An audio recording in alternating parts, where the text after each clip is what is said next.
स्वाति, तुमने दुपट्टा क्यों नहीं पहना? ये कैसा सवाल है? मैंने दुपट्टा क्यों नहीं पहना? नहीं पहनती मैं। तुम्हें पता नहीं है अच्छी लड़कियां दुपट्टा पहनती हैं? कौन बेवकूफ़ बोल रहा है ये? मैंने पाकिस्तानी ड्रामाज में देखा है कि जितनी भी अच्छी लड़कियां होती हैं वो मशरकी लिबास पहनती हैं। अच्छा जी। और अगर आप पाकिस्तानी फिल्म और टीवी को देखें तो उसमें मोर और लेस वही रेसिपी नजर आती है। अच्छी और बुरी औरत का टैग लेने के लिए एक फिक्स्ड फॉर्मूला है, जिसका एक बहुत ही प्री डिफाइंड किस्म की एक बात है कि अगर अच्छी लड़की है तो दुपट्टा पहनेगी और नहीं है तो मॉडर्न कपड़े पहनेगी। मतलब ये तो फिर हम किस में फिट हो रहे हैं? अच्छा, यहाँ दोनों का कॉम्बो है फिर। मैं बुरी लड़की, तुम अच्छी लड़की। हमारे यहाँ का जब सिनेमा और हमारे यहाँ की टीवी इंडस्ट्री को देखोगी, कमोबेश एकदम सेम पिंच है हमारा।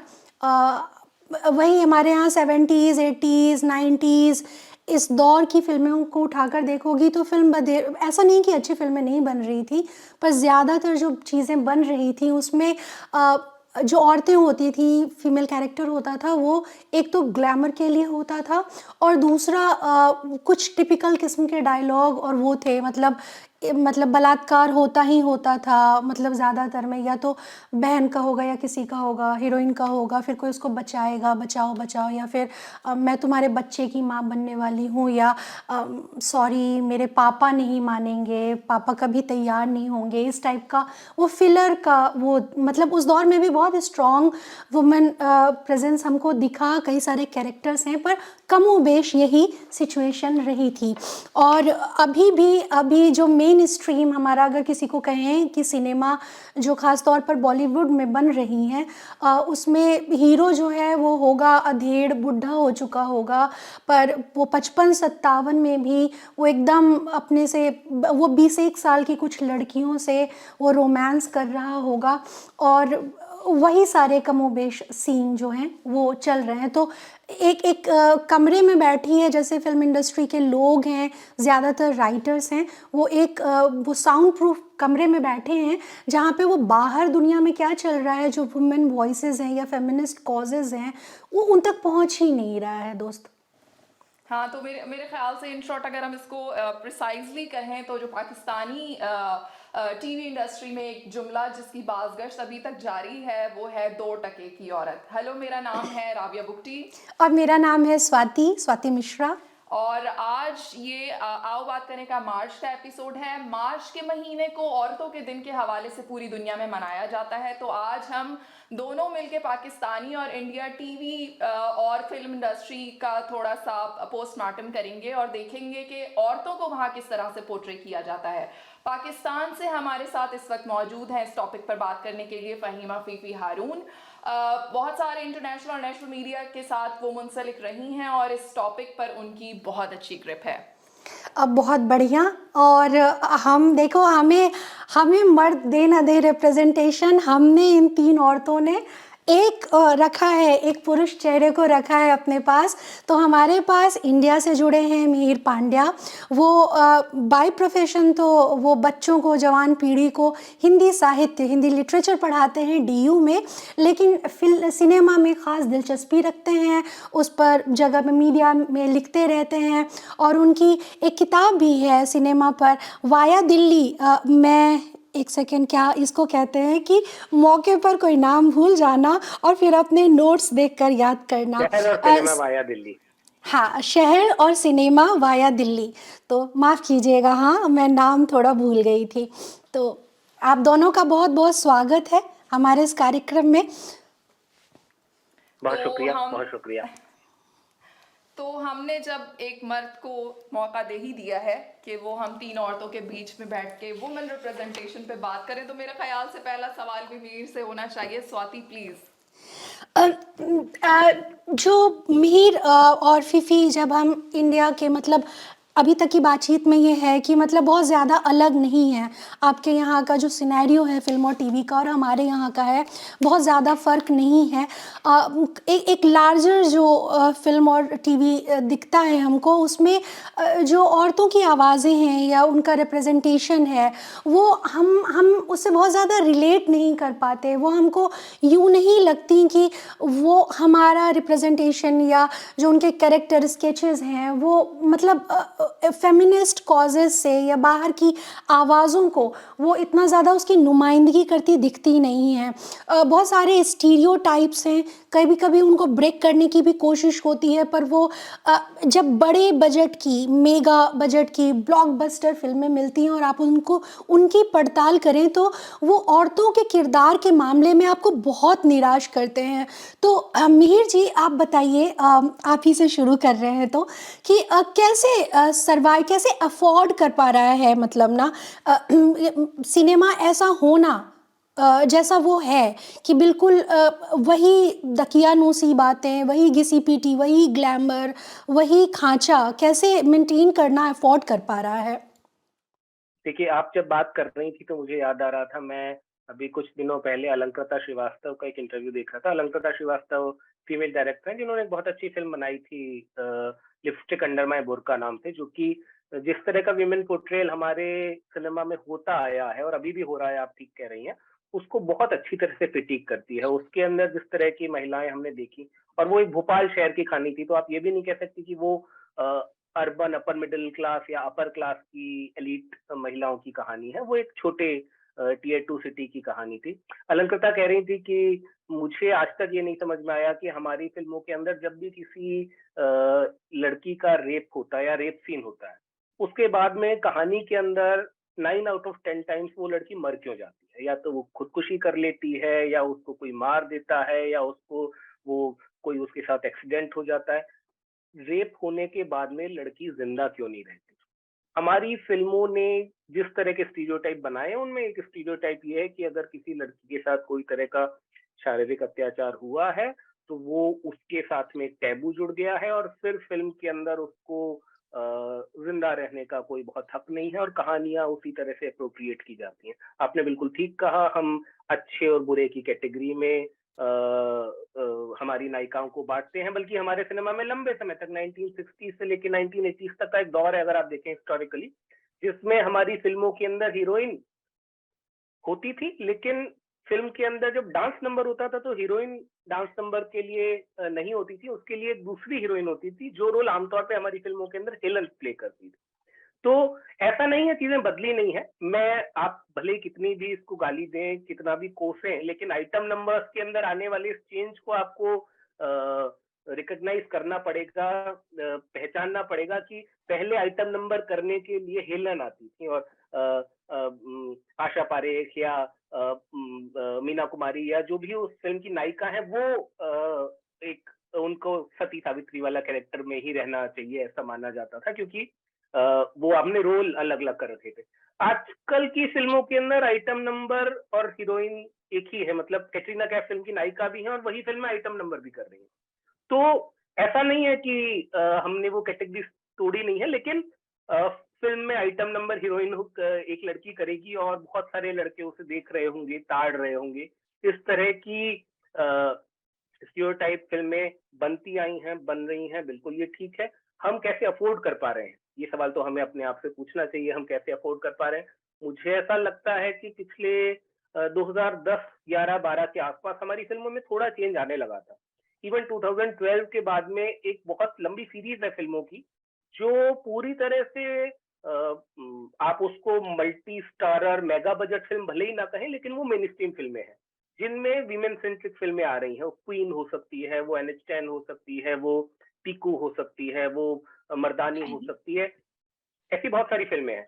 लेकिन मुझे लगता है 2018-19 के बाद लॉकडाउन लगने के दौरान हमारे सिनेमा इंडस्ट्री ने बहुत बड़ी क्राइसिस देखी। 1.5 साल के लिए हमारे देश में सिनेमा हॉल बंद थे, और इस बीच में साउथ के सिनेमा ने हमारी इंडस्ट्री को एक दूसरी तरह की क्राइसिस दी कि हमारी ऑडियंस साउथ के सिनेमा की तरफ जा रही है, तेलुगु सिनेमा की तरफ जा रही है खास तौर पे। तो कहीं ना कहीं उसको बराबर से लड़ने के लिए हिंदी सिनेमा वापस से पीछे जा रहा है 2 कदम, मुझे ऐसा लग रहा है। तो मेन स्ट्रीम हिंदी सिनेमा के अंदर जो थोड़ी बहुत प्रोग्रेसिवनेस दिखने लगी थी, आप लगे रहो मुन्ना भाई जैसी फिल्म देखें या आप पीके जैसी फिल्म देखें, आपको मेन स्ट्रीम के अंदर कुछ छोटे छोटे चेंजेस दिखने लगे थे। लेकिन अब मुझे लगता है वो वापस से हम जहां से चले थे, वही लेट 80s वाला जो मॉडल है, उसी 80 के दशक के सिनेमा की तरफ वापस पहुंच गए। हमारा मेन स्ट्रीम सिनेमा बिल्कुल वहीं पहुंच गया जहां पे वो 80 के दशक में था, जब अमिताभ बच्चन कुली और मर्द जैसी फिल्में कर रहे थे। तो ये रियलिटी है, हमको स्वीकार। उफ, क्या याद दिला दिया आपने, आपने मर्द फ़िल्म का नाम लिया। तौबा! मतलब क्या ही फ़िल्म बनाई है, क्या देख पाते हैं, क्या पर बना दिया उसमें लोग अमृता पर सिंह को। लोग देख रहे थे उस समय पे, और एग्ज़ैक्टली। मेरा ख्याल है, मैं एक चीज और जोड़ना चाहूंगा इसमें। मुझे लगता है हमारी ऑडियंस कौन है, इससे बहुत चीजों पे असर पड़ता है। तो जिस समय पे मैं कह रहा हूँ कि 2006, 7, 8 के बाद में और 2018 तक तकरीबन 10-15 साल का टाइम पीरियड ऐसा है कि मेन स्ट्रीम के अंदर भी आपको कुछ स्ट्रॉन्ग फीमेल कैरेक्टर्स दिखते हैं। वो समय है जब हमारे सिनेमा हॉल के अंदर ऑडियंस में महिलाओं का नंबर, महिलाओं की संख्या बहुत तेजी से बढ़ी थी। ये मल्टीप्लेक्स आने के बाद में हुआ कि एक सिनेमा हॉल जाके फिल्म देखने का सेफ एनवायरनमेंट हमारे देश में महिलाओं को, स्त्रियों को मिला, और इस वजह से सिनेमा हॉल की ऑडियंस में एक बड़ा नंबर लड़कियों का था, और उनको जिस तरह की कहानियां पसंद आती है, इसलिए कहानियों में कंटेंट में चेंज होने लगा। मुझे लगता है लॉकडाउन ने एक तरह से वो ऑडियंस को वापस से घरों में बंद कर दिया, और अब हमारे सिनेमा हॉल के अंदर फिल्म देखने वालों में सिर्फ मर्दों का प्रतिशत बहुत ज्यादा है। तो मर्द फिल्म देख रहे हैं तो वही दिखाया जा रहा है जो हमारे देश के मर्द देखना चाहते हैं, और हमें स्वीकार करना चाहिए कि हमारे देश के मर्द चिकनी चवेली या शीला की जवानी देखना चाहते हैं। हमें स्वीकार करना पड़ेगा, हमारी अपनी सोच ऐसी ही है, खासतौर पे हमारे देश के मर्दों की शायद। नहीं, देख तो हम भी लेंगे दर्द डिस्को। लेकिन देखो, चिकनी चंबेली हो या जैसे मीर ने बहुत सारी बातें की कि देखें पहले अलग हीरोइन आती थी या खातून आती थी जो आइटम नंबर करती थी, अब वही खातून आइटम नंबर, लेकिन कर तो आइटम नंबर ही रही है। तो स्टीरियोटाइप से बहरहाल हम बाहर नहीं निकल रहे हैं, हम उन्हीं चीज़ों में फंसे हुए हैं। चाहे औरतों का रिप्रेजेंटेशन रियल लाइफ में, प्रैक्टिकल लाइफ में बहुत ज़्यादा है, वहाँ स्क्रीन लाइफ पे या रियल लाइफ पे हम लोग अभी तक उस लेवल तक नहीं पहुँच पाए हैं। तो फीफी से मेरा नेक्स्ट क्वेश्चन है डेफिनेटली कि क्यों औरत के लिए खास तरह की खूबसूरती, ब्यूटी, बॉडी टाइप, ये सारी चीज़ें हमने जो है ना वो सेट कर दी हैं, और हम उसका जो कैरेक्टर स्केच है उसमें कोई डेप्थ ला पा रहे हैं ना वैरायटी ला पा रहे हैं, ऐसा क्यों हो रहा है? ऐसा है और ऐसा नहीं भी है। देखिए, ये बात नहीं है कि सिर्फ पाकिस्तान या इंडिया में इस किस्म की स्टेरियोटिपिकल कैरेक्टर्स वगैरह पेश किए जाते हैं, ये बात तो नहीं है ना। चाहे आप पूरी दुनिया में देख लें, there is a certain kind of body, there is a certain kind of female जो which is held up as the criteria for beauty. मगर मैं आपको ये भी बताना चाहूंगी कि मुझे आजकल चंद चीजें ऐसी नजर आ रही हैं जो इस किस्म की चीज को एड्रेस कर रही है। फॉर एग्जाम्पल, आजकल आप पाकिस्तान टेलीविजन पे एक ड्रामा देखेंगे जिसका नाम है प्यारी मोना। और प्यारी मोना जो है, it is focused on a girl who is little overweight. और ये पहली दफा है कि इस तरह से हुआ है कि the main character, the lead character is overweight. उसमें स्टेरियोटाइपिंग भी बहुत हुई है कि फॉर एग्जाम्पल वो जब भी दिखाई जाती हैं, शी इज ईटिंग समथिंग और the other, you know, she always has a burger in her hand or has a unhealthy lifestyle or whatever the case might be. मगर उसमें एक और चीज जो नजर आ रही है, जो एक अच्छी चीज मुझे लगी, कि ये बताया जा रहा है कि she is very content in herself। वो ये कहती है कि मुझे नहीं, I don't, you know that, वो जो एक बहुत फिल्मों में भी ये भी होता था कि आपको एक लड़की दिखाई जाती थी जो बहुत खूबसूरत नहीं होती थी, उसे खूबसूरत बनाया जाता था। That's done a lot in Hollywood coming of age films as well. वो खूबसूरत बन जाती है and then the boy likes her. ये प्यारी मोना में नहीं है जो आजकल पाकिस्तान में ये सीरियल चल रहा है। उसमें ये बताया गया है कि she is, you know, she is, it's her sister who is married to, who's a beautiful girl, slim, married to this other guy, मगर डिप्रेशन उसे हो रहा है। तो वो ये दिखाया जा रहा है कि I thought this is a very interesting depiction. एक और ड्रामा भी है कुछ अनकही के नाम से, उसमें भी there's a girl who's a different size and उसे भी तंग किया जाता है। मदर कीप सेइंग कितना खाओगी, खा खा के फट जाओगी, but she also speaks up and says that why can't I be the size I want to be and why can't I eat what I want to eat। तो मैं ये नहीं कह रही कि this is a revolution in the industry, मगर एक step है कि, और चाहे वो स्टेरियोटिपिकल हो, चाहे वो हर चीज को एड्रेस ना करे, चाहे वो हर ब्यूटी स्टैंडर्ड को एड्रेस ना करे, मगर there is a different shape now being seen on Pakistani television. आगे बढ़ के ये क्या होता है, क्या नहीं होता. And one of the problems is that the female actress who is playing the lead of Pyari Mona is wearing a fat suit. तो एक ऐसी एक्ट्रेस को नहीं चुना गया जो who is overweight, मगर एक ऐसी लड़की को चुना गया who's an average weight and has then been made to look heavier. But we can be thankful for small mercies that at least थोड़ा से boundaries को push किया गया है.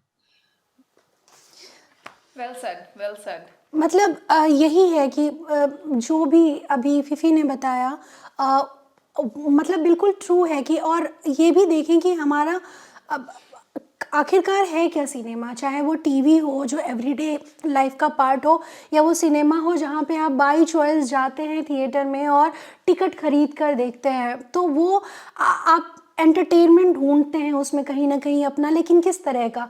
तो जिस सोच को आप कैरी करके ले जाते हैं वही सोच वहाँ रिफ्लेक्ट होती है. तो अभी भी आप बात कर रहे थे चेंजेस की, तो अभी मिहिर ने भी कहा था कि कमोबेश जो छोटी फिल्म है, जैसे एक फिल्म थी बरेली की बर्फी, उसमें वो छोटे शहर की कहानी है, पर वो आप कहीं से नहीं कह सकते हैं कि उसमें वो बहुत उसमें हीरो के मुताबिक दो हीरो हैं और एक हीरोइन है, और उसका किरदार बहुत मजबूत है और वो अनअपोलोजेटिक है. ठीक है, ये अलग बात है कि 2020-2021 में भी आके हमको ये इस्टेब्लिश करना पड़ रहा है कि अनअपोलोजेटिक है तो क्या, वो बुलेट चलाती है ना, वो पापा के साथ बैठ के मतलब सिगरेट पीती है ना, और वो शादी को लेकर मतलब धांसू है वो काफ़ी ना. लेकिन फिर ऐसे पुष्पा जैसी फिल्में आती हैं, मतलब तेरे नाम वाला दौर देखें, कबीर सिंह को देखें, और अभी 2021 में पुष्पा आई, मतलब वो पैसे देके शर्त लगा के दोस्तों के साथ वो किस करने की शर्त लग रही है और पब्लिक ताली पीट रही है, ताली मार रही है.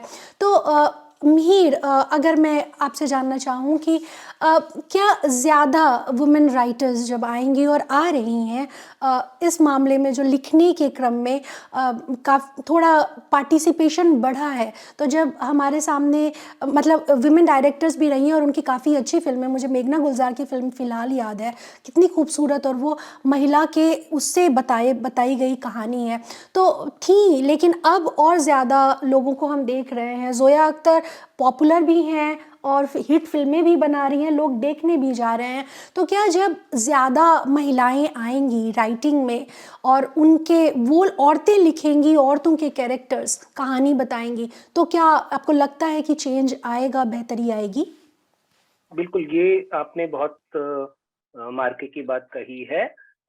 मेरा ये मानना है कि महिलाएं लिखेंगी, महिलाएं निर्देशित करेंगी तो चीजें बदलेंगी. चीजें बदल रही हैं, केवल औरतों के किरदार ही नहीं. मुझे लगता है कि जब एक महिला एक पुरुष का किरदार लिखेगी तो वो भी अलग तरह का होगा.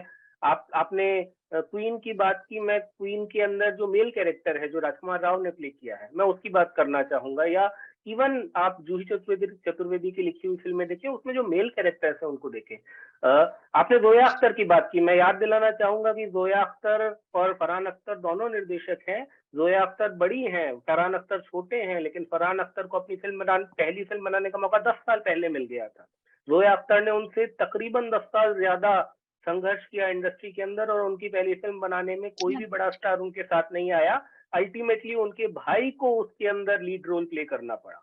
तो अगर लेगेसी है तो जोया और फरहान के पास बराबर लेगेसी है, लेकिन अंतर क्या है, एक लड़का है, एक लड़की है ना. और ये बात मैं बिना किसी हवाले के नहीं कह रहा हूँ, मैं अनुराग कश्यप ने ये बात कही थी कि आप खुद देखिए दोनों के करियर में कितना अंतर है ना. जोया मेन स्ट्रीम बना रही हैं, फराह खान मेन स्ट्रीम बना रही हैं, और बहुत सारी फीमेल राइटर्स हैं जो कि स्क्रिप्ट राइटिंग कर रही हैं. बहुत सारी एडिटर्स हैं. यशराज की कई बड़ी फिल्में, बैंड बाजा बारात से लेके जब तक है जान तक की एडिटिंग नम्रता राव ने की है, जो कि फीमेल एडिटर है. तो ये सारी चीजें कहीं ना कहीं हमारी फिल्मों के ऊपर एक छाप छोड़ती हैं. वो चीजें आपको दिखाई देती हैं. मैं जूही चतुर्वेदी की एक फिल्म याद कर रहा हूँ, मेन स्ट्रीम फिल्म है, बिल्कुल मनोरंजन के लिए बनाई हुई, खूबसूरत, जिसमें ये उर्मिला मातोंडकर, संजय दत्त. नहीं, नहीं। नई वाली खूबसूरत जिसमें फवाद खान अच्छा, लीड है। फवाद खान और सोनम कपूर। एक अच्छा सोनम कपूर। उसके अंदर एक बड़ा मजेदार किस्सा है जिसमें वो सोनम कपूर कहती हैं कि आपके घर में सब पंजाबी लगते हैं। बोला हमारी माँ पंजाबी है तो हम सब अपनी माँ पे गए हैं, मेरे पिताजी भी मेरी माँ पे गए हैं। मुझे वो हाँ। इतना सुंदर डायलॉग लगा कि मुझे लगा ये शायद बात कोई एक फीमेल राइटर ही लिख सकती है, ये कोई मेल राइटर नहीं लिख सकता कि हमारे पिताजी जो बंगाली है वो भी माँ पे चले गए हैं, इसलिए सब पंजाबी कल्चर हमारे घर का है। तो ऐसी छोटी छोटी चीजें आप नोटिस करेंगे जो कि आप कला जैसी फिल्म देख सकते हैं जो नेटफ्लिक्स ने अभी प्रोड्यूस किया, अन्विता दत्त जिसके अंदर है। और हमारी बात हो रही थी, आप देखें किस तरह की फिल्में, अन्विता दत्त की से पिछली फिल्म भी जो आई थी, जो अगर मैं ठीक याद कर पा रहा हूँ तो मैं उसका नाम अभी भूल रहा हूँ, लेकिन इन दोनों फिल्मों की प्रोड्यूसर अनुष्का शर्मा है। और अनुष्का शर्मा जिस तरह की फिल्म प्रोड्यूस कर रही पाताल हैं, आप लोक देखें की तो उन्होंने, मतलब पाताल लोक इतनी उन्होंने सारी की, धमकियां। बिल्कुल बिल्कुल। बिल्कुल। तो इन चीजों से चेंज आएगा, लेकिन मुझे लगता है कि हमको सारा बर्डन फीमेल राइटर्स पे, फीमेल डायरेक्टर्स पे ही क्यों डालना है कि हमारी फिल्मों के फीमेल कैरेक्टर्स चेंज हो। क्यों क्यों फराह खान को फिल्म बनाते हुए ये रिस्पॉन्सिबिलिटी अपने कंधे पर रखनी है कि उन्हें एक प्रोग्रेसिव फीमेल कैरेक्टर दिखाना है। वो उस तरह का मेन स्ट्रीम हीरो क्यों, वो क्यों ना पैसा कमाने के बारे में पहले सोचे। ये जिम्मेदारी मेरी या मतलब एक मेल डायरेक्टर की भी उतनी नहीं होनी चाहिए कि वो अपनी फिल्मों के अंदर फीमेल कैरेक्टर्स को ज्यादा प्रोग्रेसिव बनाए या उस तरह से स्टीरियोटाइप ना बनाए। ये जिम्मेदारी फराह खान की ही क्यों है? तो मुझे लगता है ये सवाल भी हमें पूछना चाहिए। Can I possibly add something here? कि बिल्कुल। हमारे यहाँ किस्सा बिल्कुल उलट है कि पाकिस्तान में जहां तक टेलीविजन इंडस्ट्री की बात है, बड़े कम राइटर्स थे। हसीना मोइन थी, नूरुल हुदा शाह थी, some of who were internationally acclaimed also, मतलब इंडिया में भी है ना लिखी हसीना मोइन ने। मगर हमारे यहाँ उसके बाद बहुत सारी खवातीन हैं जिन्होंने लिखना शुरू किया, and they were brought in by drama heads in different channels and especially in the channel Hum. But जिस किस्म की राइटर्स वो थी ना, उन्हें वो सब डाइजेस्ट राइटर्स थी, क्योंकि एक खास सरमाया कि भाई these are the digest writers, they are already writing, इन्हें हम ले आते हैं टेलीविजन ड्रामाज में। तो जो सारी द लास्ट 10 years जो राइटर्स नुमाया हुई हैं पाकिस्तान में as serial writers, they are all digest writers. अब डाइजेस्ट राइटर्स की ये बात थी कि everything is in that melodrama kind of format, and then you started seeing the kind of woman जो घर पे ही बैठती, वो लड़की जो बेचारी है, वो लड़की जिस पे तशद्दुद होता है, वो लड़की जो रोती है। यहाँ पे एक ड्रामा हेड ने अपेरेंटली कहा था, जिनका नाम लेना नहीं चाहेंगे, पर उन्होंने ये कहा था कि जब तक लड़की को चमाट नहीं मिलती एक ड्रामा सीरियल में, तो सीरियल हिट नहीं हो सकता। ठीक है, तो एक पूरा वक्त आया पाकिस्तानी ड्रामों पे जहां वो बेचारी लड़की जो है, जो इनफैक्ट एक ड्रामा सीरियल इस नाम का भी आया बेचारी। तो जितना लड़की ज्यादा रोती थी, टीआरपी जब हम कहते हैं यहाँ, टीआरपी या रेटिंग जो थी वो ऊपर जाती थी। तो इसको, और जो इस किस्म की जो ड्रामे थे वो ये they were written by I've interviewed a lot of drama artists. मुझे one of them said to me, television serial drama artist, उन्होंने मुझे कहा कि जब ये खवातीन लिख रही हैं, उन्होंने एक ऑफिस के अंदर कभी ना वो गई है ना उन्होंने देखा है, तो how are they going to write about working women? How are they going to write about that woman who goes out to work from a poor family? वो सिर्फ वही दिखाएंगे कि हर सीन जो है वो घर में है, दाल बन रही है, और दामाद जो है, दामाद कह रही हूँ, बेटा जो है वो घर आ रहा है तो सास उस पे बरस रही है लड़की पे कि तुमने सही खाना नहीं बनाया या जो भी है। But what started happening was कि जो एक कॉन्फिडेंट हसीना मोइन की जो लड़की थी, जो अनकही में थी, जो मरीना खान जो थी, जो ऑल दी सॉर्ट ऑफ परछाइयां, दूसरा किनारा, ये जो लड़की थी ये हमारे स्क्रीन से गायब होने लगी। और जो लड़की सामने आने लगी, she was the one who was, वो बेचारी, वो मजलूम, वो मार खाने वाली, वो 39 एपिसोड्स वो पिट रही है, and this is what everybody was watching. Why did this resonate with the audiences? क्योंकि रेटिंग्स बहुत हाई आ रही थी. ये भी हमने देखना है कि क्यों चली है ये ड्रामा सीरीज, क्यों इतना चले. क्योंकि पाकिस्तान में जैसे इंडिया में violence against women, especially domestically, especially in the home, is known to be extremely high. Some surveys have said it is as much as 80%. But जो भी है, चाहे 80% तक हो ना हो, but it is in the higher figures. तो जो लड़की वो देख रही है, तो अगर आप रिप्रेजेंटेशन की बात कर रहे हैं कि हमें गुस्सा आ रहा है कि भाई ये मेरी लड़की क्यों पिट रही है, क्यों बेचारी दिखाई दे रही है, मगर जो लड़की जिसपे ये गुजर रही है, या जो लड़की जो देख रही है, आप घर पे भी देख रही है, तो she could be watching this and feeling that she is being represented. ये कहानी है. उसकी कहानी है. चाहे वो हमें उसका रिजल्ट अच्छा नहीं लगे, चाहे हमें ये अच्छा ना लगे कि हर ड्रामे में, हर सीरियल में, क्योंकि एक चीज सक्सेसफुल हो जाती तो फिर हर चीज वही बनती जाती. बिल्कुल. ठीक, तो फिर हम ये सोचते हैं कि कुछ ना कुछ तो है जो which is speaking to these women, जो who have gone through this, who have experienced this, जो जिसका मर्द घर आता है और उसे मारता है. मगर हमें फिर ये भी सोचना है कि जो औरत जो अपनी स्त्री करते हुए अपने बच्चे के साथ वो ड्रामा देख रही है, तो वो बच्चा देख रहा है कि ड्रामे में जो आदमी है वो तो आता है, वो औरत को मार के चमाट मार के जाता है, और फिर जब बाप रात को आता है वो भी माँ को चमाट मार के जाता है. तो एक इस किस्म की वायलेंस जो है वो घर में नॉर्मलाइज हो जाती है. तो I wish it was that women writing these stories would make it better, but it is not always the case. आपने ये कहा ना महीर कि it's why is it up to Farah Khan कि आप ऐसी फिल्म बनाए जो फीमेल लेड कैरेक्टर है, जो औरतों के बारे में बात करे वगैरह. उलट भी होता है कि हमारे ऐसे चैनल्स भी हैं which are female led, which are जो और पाकिस्तान में पूरी डिकोटमी है बिटवीन ऑडियंसेस. फिल्में जो हैं वो बनती है मर्दों के लिए, ड्रामे बनते हैं औरतों के लिए. तो मगर औरतों के लिए अगर आप देखेंगे, अब हम वैसे तो 12 फिल्में बनती है पाकिस्तान में, 14 फिल्में बनती है साल में, नो कंपैरिजन. बट फिल्मों में औरतों का जो इंटरप्रिटेशन, कैरेक्टर विजुअलाइजेशन जो है, आपको लगेगा कि it's like a totally different Pakistan.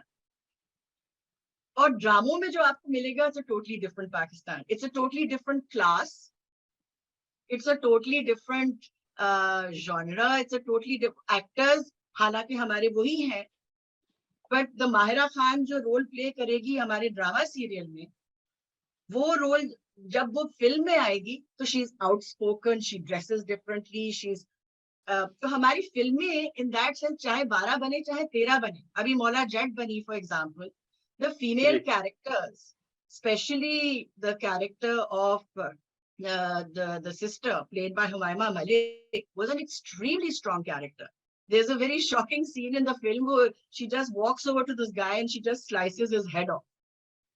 You know, और पूरी जो मतलब ऑडियंस हिल के रह गई थी. बट हमारे यहाँ जो फिल्में जो हैं, they are showing a lot more progressive characters. एक पायलट भी बनी, हानिया आमिर की फिल्म थी परवाज है जुनून, where she was a pilot and she was with the other male officers and training to be a pilot, just as ambitious, just as whatever.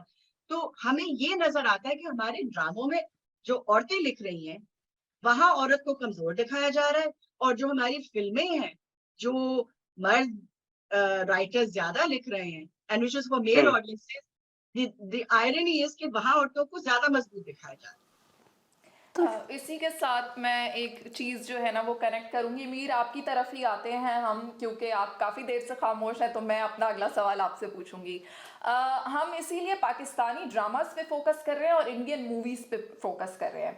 देखिए, औरतों को जब भी पोर्ट्रे करना होता है मजबूत, एक मजबूत किरदार में, तो हम करने की कोशिश करते हैं. जैसे पाकिस्तान में एक ड्रामा आया सिन्फ़े आहन, सेम हम डिस्कशन कर रहे थे मैं और स्वाति, तो मर्दानी, देखिए, सिन्फ़े आहन के साथ आहन लगाने की, या अगर रानी मुखर्जी को स्ट्रॉन्ग कैरेक्टर में दिखाना था तो मर्दानी लगाने की क्यों ज़रूरत पेश आई?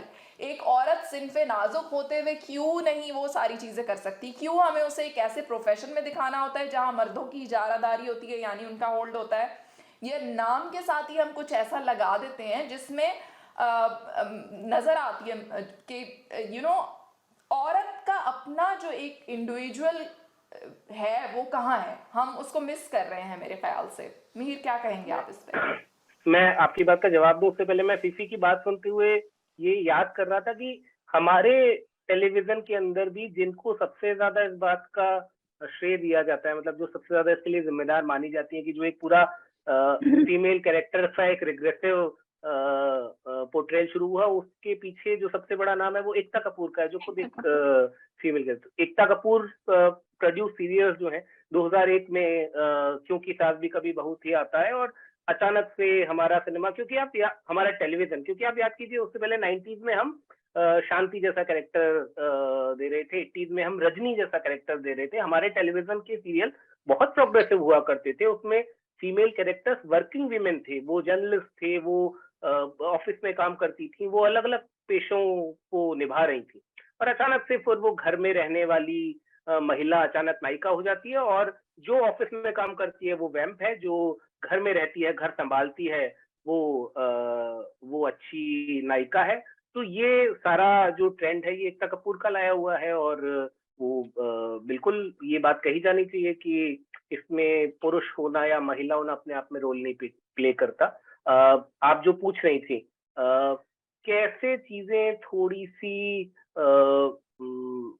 बदल रही हैं, लेकिन ढांचा वही है। मतलब मैं हमेशा कहता हूं कि हमने एक हीरो कैरेक्टर बनाया, और जब हमको लगा कि ये हीरो कैरेक्टर हमारी प्रोग्रेसिवनेस के साथ फिट नहीं हो रहा, तो उसमें हमने मेल कैरेक्टर को निकाल के फीमेल कैरेक्टर खड़ा कर दिया। अभी भी वो एक हीरो वर्शिप फिल्म है, हिंदुस्तान की फिल्में हीरो वर्शिपिंग करती हैं, ये प्रॉब्लम है ना। इस प्रॉब्लम को हम तब तक हल नहीं कर रहे हैं जब तक हम वो हीरो वर्शिपिंग वाला अपना स्ट्रक्चर नहीं बदल रहे हैं फिल्म का। हम आदमी को, मर्द को निकाल के औरत को खड़ा कर देंगे, और वो अचानक सारी दुनिया की सारी चीजों से फाइट करेगी और सबसे जीत जाएगी। तो वो तो ढांचा वही है ना। तो पर हम ये ढांचा फिल्मों में बदलने की कोशिश कर रहे हैं, हम ये ढांचा अपनी सोसाइटी में नहीं बदल पा रहे हैं, हमारी पॉलिटिक्स में नहीं बदल पा रहे हैं।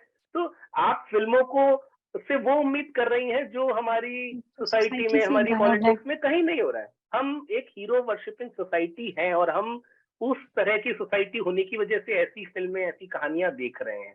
तो मुझे लगता है ये समस्या फिल्मों की नहीं है, फिल्में इसका रिफ्लेक्शन है कि हम एक हीरो वर्शिपिंग सोसाइटी वाली, हीरो वर्शिपिंग वाली स्ट्रक्चर वाली फिल्में बना रहे हैं, और हमको अगर महिला ऑडियंस के लिए फिल्म बनानी है तो हम उसी स्ट्रक्चर के अंदर आदमी को निकाल के औरत को फिट कर देते हैं। तो ऐसे में मुझे पीकू जैसी फिल्म बड़ी अच्छी लगती है। पीकू के अंदर कोई तरह की हीरो वर्शिपिंग नहीं है, इवन उस फिल्म के अंदर हीरो कौन है ये भी आइडेंटिफाई करना बड़ा मुश्किल है ना। तो ऐसी फिल्में कम है, लेकिन वो आपके उस स्ट्रक्चर को तोड़ती हैं जिसमें आप एक आदमी को सारी दुनिया से लड़ते हुए देख रहे हैं, जो कि सताया हुआ है, जो कि मारा हुआ है ना। और वो कोई फीमेल कैरेक्टर भी हो सकती है, वो कोई मेल कैरेक्टर भी हो सकता है, लेकिन ये लड़ाई लड़ने वाली फिल्में ही हम बना रहे हैं, ये ठीक बात है। मेरे ख्याल से जाते जाते, सॉरी फीफी कुछ कह रही थी। सवाल किया, सिन्फ़े आहन की आपने बात की। I will just point out something here, Sinf-e Aahan जो है उस किस्म का पहला सीरियल है पाकिस्तान में जो बहुत दफा बना है, जिसमें which are all sponsored by the Pakistan army और बाय ISPR। तो उनकी जो उनका काम ही ये है that they should they valorise the soldier. पहले मर्दों पे ये चीज बनी है, अब डिफरेंस है that is being made with women. However, सिन्फ़े Ahan I feel is a very important milestone in Pakistani drama serials, क्योंकि औरतों को सिन्फ़े आहन एक तो समझा ही नहीं जाता, women of steel जिसका मतलब हुआ, and yes it sets impossible tasks, but ये actually सच्ची कहानियों पर मबनी है। और ये औरतें जो है, इसमें जो बहुत अच्छी चीज की गई in terms of representation and inclusivity, कि इन सब की कहानियां जो थी, एक लड़की बलूचिस्तान से निकलती है, एक लड़की जो है वो इस्लामाबाद की बिल्कुल अलग किस्म की उसकी लाइफ है, वो इन्फ्लुएंसर होती है, फिर वो बिकम्स अ सोल्जर। तो उनकी जो what was very interesting about this was अलग अलग किस्म की लड़कियां were brought into one story and made to live together and work together and train together, and how and the drama was how they became women of steel. तो for me सिन्फे Ahan was, हालांकि मुझे समझ आया कि भाई ये drama serial है जिसमें ISPR का प्रोपेगेंडा होगा, ये होगा, वो होगा, सर्टेन पॉइंट ऑफ व्यू ये होगा, मगर अमेरिका में भी वो हॉलीवुड में फिल्में बनती हैं, few good man and this that, मतलब top gun 2, which was the highest grossing film, I think, or one of the highest grossing last year. So it's okay that women are valorized in this kind of way, and it's okay that perhaps for a change they are made to be women of steel or asked to be women of steel. But at least उन्हें कुछ और करते हुए दिखाया गया. At least उन्हें किसी ने गन उठाई, या किसी ने somebody ran a race, or somebody, the kind of training that you have for female soldiers, for all soldiers. So मुझे तो I felt that this was positive, and if you're going to put women on a pedestal, this pedestal is much better than the ideal Bahu pedestal. तो हमारे लिए यही सब्र की बात है कि मतलब इतने क्या कि चले चले चले चले इतने धीमे चले कि यहाँ तक तो पहुँचे, है ना? मेरे पास, बल्कि हमारे पास बहुत सारे सवाल अभी बाकी हैं, लेकिन अफसोस ये है कि हमारे प्रोग्राम का टाइम ख़त्म हो गया है। आप दोनों से बात करके बहुत अच्छा लगा। Thank you so much for joining us. शुक्रिया हमें बुलाने के लिए। बहुत बहुत शुक्रिया, it was wonderful, end of course meeting you महिर एज वेल, बाद में बात होगी आपसे। अरे वाह, देखिए मतलब सही है हमारा, अभी हमने 2 लोगों को भी मिलाया, यही तो नाम है, आओ बात करें। Thank you so much for watching our show. हमारा आज का एपिसोड आओ बात करें का यही खत्म होता है। हमें आगे ज़रूर बताइएगा कि आप क्या देखना चाहते हैं अगली बार तक के लिए। आओ बात करें। अभी पीठ पीछे बात करेंगे। Thank you so much, guys. Thank you so much. Thank you so for much, joining and us. seriously, It was fun talking to you. अरे no, No, you it's talked fine. so well.